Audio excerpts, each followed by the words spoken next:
Hi, my name is Jay, and I'm an alcoholic and an addict. Hi, Jay. Alright, I'm just gonna ask you some questions. So, how did you hear about McShin? McShin became known to me by my lawyer. I was presently incarcerated in Riverside Jail, and my lawyer approached me with this foundation and asked me if I thought I might be a good candidate for it.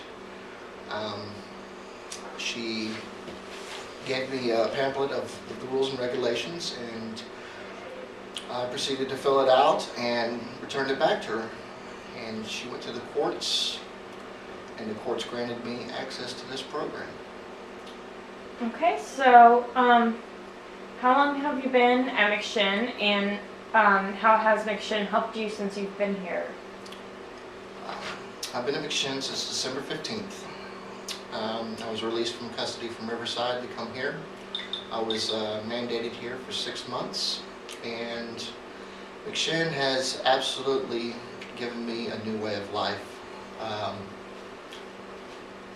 When I came to McShin, I thought that I'd already had 11 months clean, but I didn't really know how to have recovery in my life. They've shown me a new way to live, and that was the main important thing for me, because if I was released from jail, I would have went back to old places and things, and I've been going in and out of jail for 18 years, and with the same result, ending back with a drug addiction problem and going in and out of institutions all my life. And they've actually taught me so much.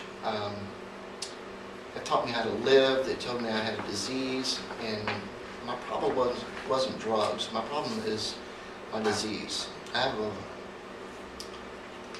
I guess you could say, a thinking problem. And I know that now. Alright, okay, so here's the part where you kind of get to tell your story. What was your life like before McShin? Well, I've kind of touched base on that a little bit. My life before McShin was absolutely crazy, chaotic, and unmanageable, I guess is a good word. I started getting high when I was 15. I had stolen everything that underneath the sun, and I ended up doing a year in juvenile from 15 to 16. My parents asked me what my problem was, and I came clean with it, and I told them I had a drug addiction problem. And they proceeded to put me into a 1.5-year residential rehab, known as Baylor Parkside. Anyways, and I went through that whole program, stayed clean while I was in the program just because drugs weren't available to me. We worked a 12-step program there also, but they didn't really touch base on how to live. I was released from that program. Within a month I relapsed. Stayed relapsed for about 2 years. My parents noticed that my behaviors had changed again, and they asked me if I needed help again. I said, yes, I do. I went to another 1.5-year rehab called Sundance, which was not hospital-based, but more like a summer camp, I guess you could say. And, they had horseback riding, and anyways, I think that, I thought that it was helping me at the time. I went and completed that program, 1.5 years, like I said, and actually I stayed sober on that journey for 9 months upon release.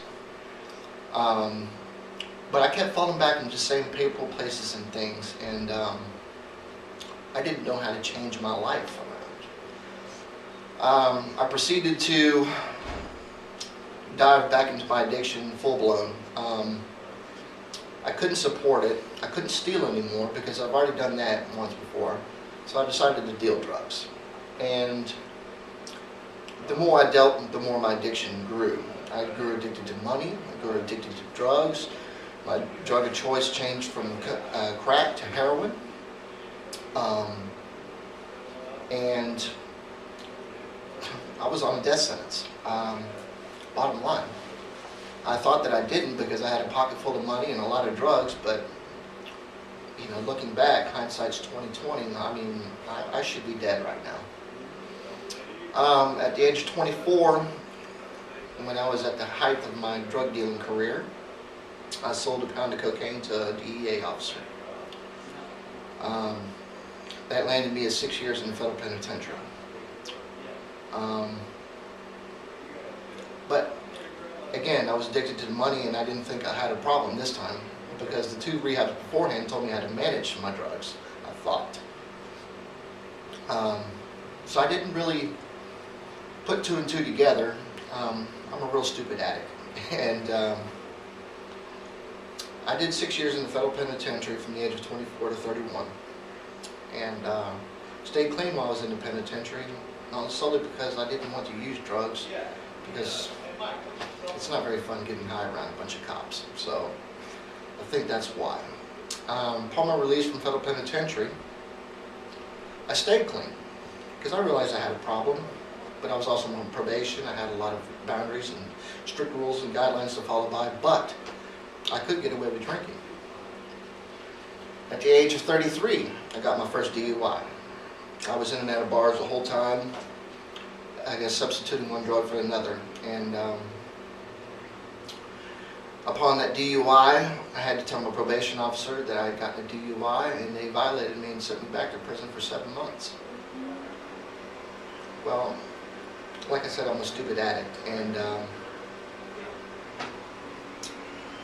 during that 7-month period, I realized that I didn't have a drinking problem, I had a driving problem. So I was released, kept drinking, and I got pulled over for driving outside of my restrictions on my license. That landed me another 5 months in prison, but they terminated my probation. And I said, thank you, Lord, hallelujah. I'm off my restrictions. I've got this. I started my own business. Upon release at 5 months, I started a car wash business, and I didn't have any parameters or guidelines in my life. So naturally, being the stupid addict I am, hey, I can get away with getting high now. Now I know how to manage my drugs. I know how to manage my life because I have some sobriety, a little bit.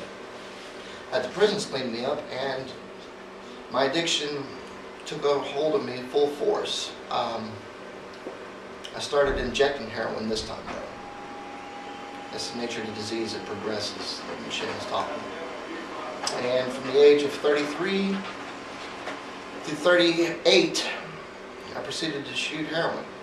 And I overdosed 4 times. I should not be here talking to you in this camera right now. And I landed myself 27 more months in jail this last time at Riverside, because I had a problem that I no longer was going to deal drugs to support my habit, so I went back to stealing. But this time I wasn't going to steal from individuals and hurt people. I figured my disease is so cunning and powerful that I would just steal from corporations where it's insured and there's no victims. But you know, the truth is, I'm the victim. I'm the victim of my disease. And I was in Riverside for 11 months, and I found Jesus while I was in there. And I prayed to Him every night to show me a way and how to help me. And He blessed me with the McShin Foundation. They've shown me a new way of life. They're actually showing me how to live life. And I'm coming up on a year sobriety, and I felt so much better than the way I've ever felt in my whole life.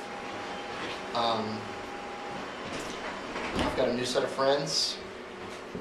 They told me to leave old people, places, and things alone. All those people are out of my life anyways. Whenever I got the year sentence, they all up and disappeared, and I didn't have any friends. Just had acquaintances, and these people really care about me, and I'm really glad to be here. All right, thank you. I know you mentioned in there that you overdosed 4 times, and I don't even know how many times I've overdosed. So I guess I was wanting to know, when that happened, did the paramedics come and revive you, or did you just wake up on your own? You know, the friends that I was getting high with, Right. were so scared when I overdosed. The first time, I woke up back in the hotel room by myself. Everybody was gone. Didn't know what the hell happened until a later date. When I called them, they said that they all got scared and left me there to die. I don't know how long I was out. It could have been in more than probably 30 minutes looking back, but you know, these are your friends that you roll with. Second time was the same situation, but they decided just to stay there at the hotel room and say, oh, he'll be fine. And I came back through. There was a little short jail term sentence where I went for driving on suspended for 3 months, and I got out. First 5 hours I was out of jail, I overdosed again, and this time I quit breathing with the same friends, and they noticed that I had quit breathing this time, and they actually gave me mouth-to-mouth resuscitation.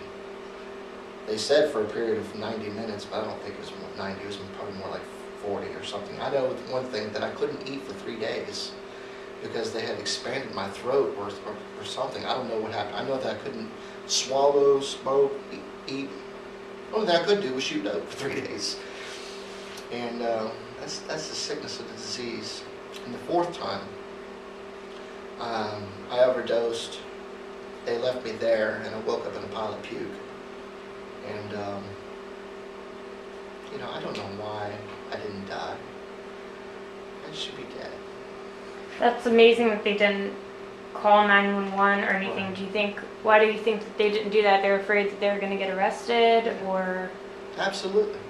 The nature of the disease is they would have to deal with some police officers, and they couldn't get high. Right. You know, and They'd have to get rid of the drugs, or? right.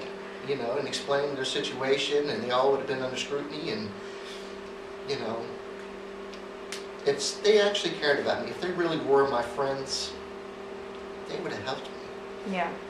You Well, know? there's some other states have what's called Good Samaritan laws, and which basically state if somebody's overdosing, they're dying, and you call 911, you can't be held accountable for what happens to that person and the environment that you're in.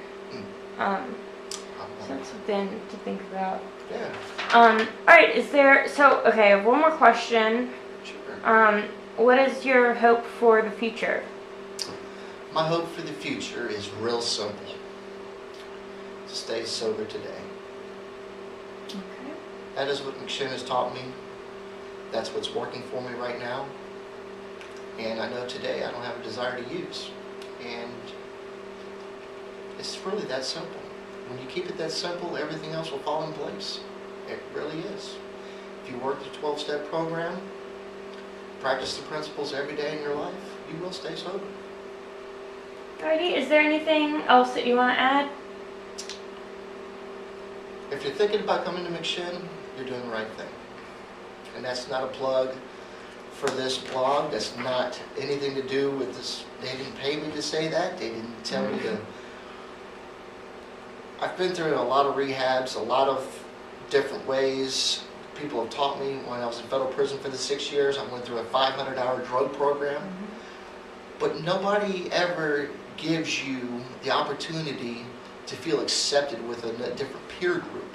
It's all residential-based programs. They stick you in a room with a bunch of strangers, give you X amount of days to complete the program, and then they boot you out. So then you're isolated, you're alone, and naturally, in human instinct, you're going to turn back to who you know. Right. Yeah. And that's the beautiful thing about the McShin Foundation, is that they give you a side of friends. They give you people that actually care about you. They don't want what you have or shun you because you've done things wrong. They accept you for who you are. And I think that's the main important thing, and that's why this is going to be successful this time, hopefully. All right. Thank you. Thank you, Jay.